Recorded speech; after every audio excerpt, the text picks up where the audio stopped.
नमस्कार साथियों, स्वागत आपका, अभिनंदन आप ही के YouTube चैनल पर। दोस्तों, जैसे कि मैंने वादा किया था, कोई भी न्यूज़ मिलेगी सबसे पहले आपको अपडेट कर दिया जाएगा।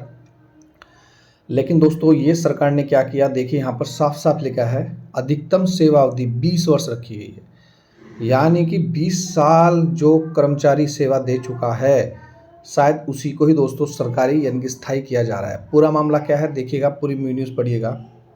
राज्य में उपनल के माध्यम से आउटसोर्स और संविदा पर लगे कर्मचारियों का पक्का करने की प्रक्रिया उनकी सेवावधि व नियुक्ति का मानव मुख्य आधार होगी, जो कि हमने अपने वीडियो में सबसे पहले आपको बता दी थी। लेकिन ये क्या दोस्तों, अधिकतम सेवावधि 20 वर्ष रखी है। सूत्रों के अनुसार 20 साल या उससे अधिक ज़्यादा सेवा कर चुके कर्मचारी सर्वोच्च में प्राथमिकता रहेंगी। सर्वोच्च में प्राथमिकता मतलब तो यही है दोस्तों कि उन्हीं को नियुक्ति मिलेगी। इस हिसाब से सेवा अवधि के घटते क्रम में कर्मचारियों को मौका मिलेगा। इसके लिए सेवा अवधि की 10 श्रेणियां उपनल कर्मियों का ब्यौरा तैयार किया जा रहा है। यानी कि 10 श्रेणियां होंगी, वही जो मैंने बताई थी, 0 से 5 साल, 5 से 10 साल, 15 से 20 साल, 20 से 30 साल। अब है दोस्तों, सैनिक कल्याण विभाग ने महकमों से कार्मिक कर का रिकॉर्ड मांगा है। ये बार बार रिकॉर्ड क्यों मांग रहे हैं, मेरी समझ में भी बात नहीं आ रही, जबकि सारे रिकॉर्ड दे दिए गए हैं और सारे रिकॉर्ड सरकार के पास होने भी चाहिए और है भी। इसमें 10 से लेकर 20 साल तक सेवाएं दे चुके कर्मियों का वर्षवार ब्यौरा देना है। इसके विश्लेषण में सर्वाधिक समय देने वाले कर्मचारियों की संख्या सामने आ चल जाएगी। नियमितीकरण का दूसरा मानक कर्मचारी को नियुक्ति से जुड़ा है। साथ ही सभी विभागों में यह भी पूछा गया है कि विभागों में महकमे में स्वीकृत रिक्त पदों के साबित कितने उपनल कर्मी नियुक्त हैं और आउटसोर्स कर के लिए तय पदों पर कितने उपकर्मी काम कर रहे हैं। मालूम हो कि दोस्तों, उपनल कर्मियों की पक्का करने की मांग पर मुख्यमंत्री पुष्कर सिंह धामी ने नियमितीकरण नीति बनाने की घोषणा की थी। इसके तहत 21 जुलाई को सरकार ने प्रमुख सचिव मुख्यमंत्री आर के सुधांशु की अध्यक्षता में उच्च स्तरीय कमेटी का भी गठन किया था। अभी कमेटी ने दोस्तों, लगता है मुझे, की रिपोर्ट दे दी गई है और उसमें सबसे पहले यही कहा गया है कि जो 20 साल की सेवा कर चुके हैं या उससे अधिक की सेवा कर चुके हैं उनको नियमित किया जाए।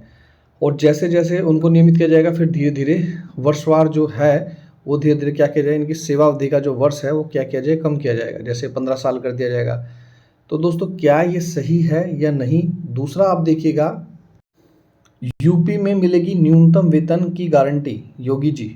सीएम ने कहा, नौकरी देने वाले कंपनियों का अतिरिक्त शुल्क वहन कर सकेगी सरकार। लखनऊ में रोजगार महाकुंभ का शुभारंभ हुआ। भाई, ये बात हकीकत है।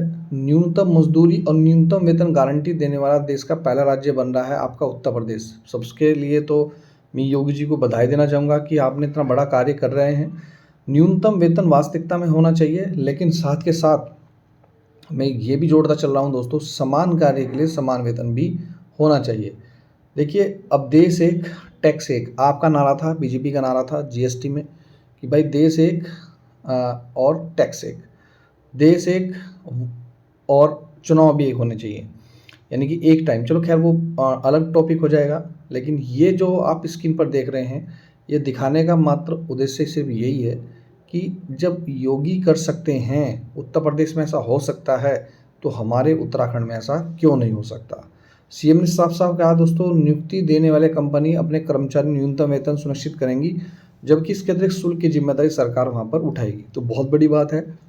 यह युवकों को कहीं ना कहीं सम्मानजनक रोजगार है, नौकरी की सुरक्षा है और कहीं ना कहीं उनके अधिकारों की दोस्तों कहीं ना कहीं रक्षा हो रही है। वीडियो मेरी दोस्तों ज़्यादा से शेयर होनी चाहिए। सबसे पहले आपके पूरे उत्तराखंड में अपडेट दे रहा हूँ। अब दोस्तों, काम तो बड़े तेज़ी से चल रहा है। अब यकीन कीजिए, मुख्य सचिव ने भी उपनल कर्मियों को ब्यौरा उपलब्ध कराने के दे दिए निर्देश हैं। ब्यौरा दोस्तों वास्तविकता में है। यहाँ पर मैं आपको एक बहुत इंपॉर्टेंट बात बता रहा हूँ। अगर 20 साल वाले लोग सरकारी यानी कि स्थायी हो रहे हैं, तो भैया सरकार ने खेला खेल दिया है। और कहीं ना कहीं मैं, मतलब पर्सनली अगर मैं बताऊँ, मैं अपना पर्सनल ओपिनियन दूँ, तो मैं इस जो रिपोर्ट है इससे सहमत नहीं हूँ। मतलब 20 साल से अधिक सेवा करने वाला नियमित होगा, और क्या 15 साल 18 साल जिसने बंदे ने सेवा कर ली, जिस भाई ने बहन ने सेवा कर ली, तो क्या ये कम है? आप मुझे बताइए। और जिस तरीके से आप कह रहे हैं कि जो जैसे 20 साल सेवा करने वाले को पहले किया जाएगा, प्राथमिकता दी जाएगी, फिर उससे कम वालों को प्राथमिकता दी जाएगी। अरे प्राथमिकता के चक्कर में कुछ लोग तो क्या हो जाएंगे, रिटायर हो जाएंगे। ये मैं गारंटी दे रहा हूँ, क्योंकि ढुलमुल लवैया, इतना लेट लतीफ़ी आप देख ही रहे हैं, पूरा साल खिंच गया। तो आप लोग क्या सहमत हैं ये 20 साल वाली नियमावली से? जबकि कांग्रेस के काल में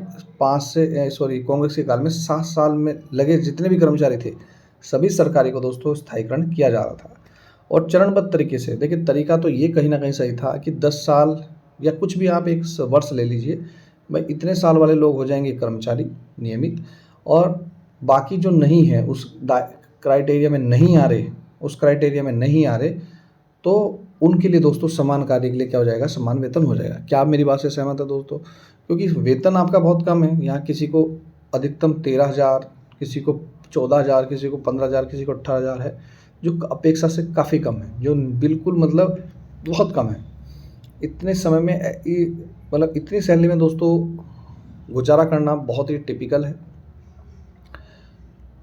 ये दोस्तों लेटेस्ट खबर थी, इसे पूरा आप पढ़ सकते हैं, स्क्रीनशॉट ले सकते हैं। वीडियो को ज़्यादा शेयर कीजिएगा, सपोर्ट कीजिएगा।